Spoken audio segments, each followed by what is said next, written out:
So these leaves have been oxidizing for a couple of hours. I'm going to go for, maybe this is like a 25% oxidation. The leaves are turning from a brighter green to more of an olive green. The stems and the edges of leaves, and even some whole leaves are getting more of a rusty brown color. So I've got this pan sitting on the wood stove. It's pretty hot. I'm going to dump these guys in, and we're just going to basically keep them moving. There we go. Okay. So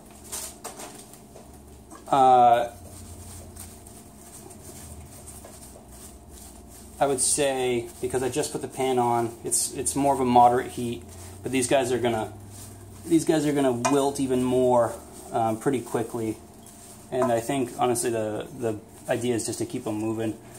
There are two ways you can kill green. You can steam the leaves, or you can fry them essentially. So that's what I'm going for here. I like the notes that it brings out when some of the sap that gets pulled out to the leaves when they're when they're rolled, when they wither, when some of the cell structure breaks down and sort of the essence of the leaves comes out.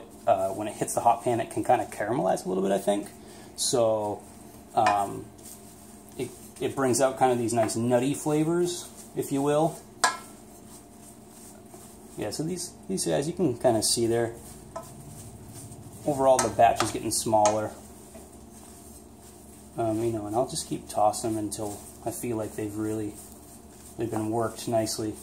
You don't want it to be too high of heat, in my opinion, because it can kind of make the leaves crispy and make them hard to roll afterwards. To the point where when I made my green tea, I had to like spritz water or apply water to the leaves to get them to. Oh, there's a rogue one. To get them to be pliable again, so I could curl them before I bake them. You could even do something, in between a wok fry and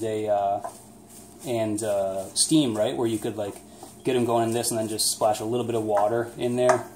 I mean, it's really, it looks like I'm cooking, but it really is like, sauteing some spinach or kale or other greens or whatnot.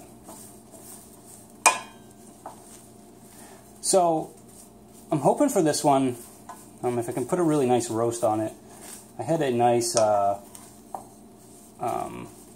heavily roasted Tieguanyin. I think it was from Verdant Tea. I don't remember, but it was really nice.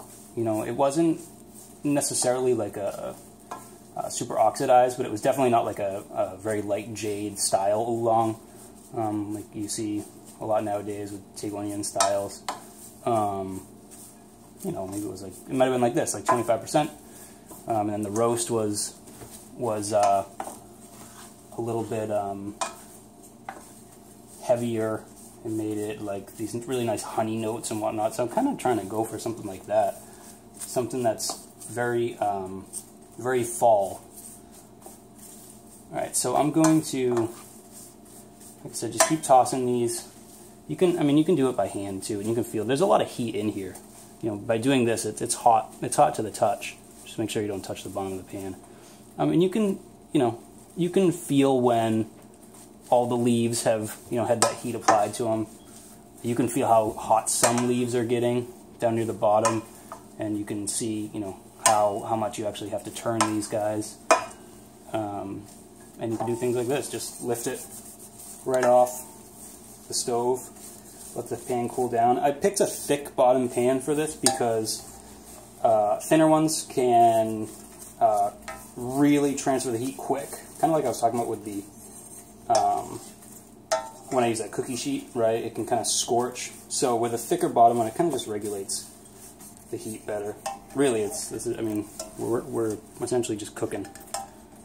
So I'm going to be back when these guys have fully killed greens, right, been brought up to that temperature. Then what we're going to do is we're going to roll them a little bit, and we are going to roast them. So I'll see you on the second rolling portion.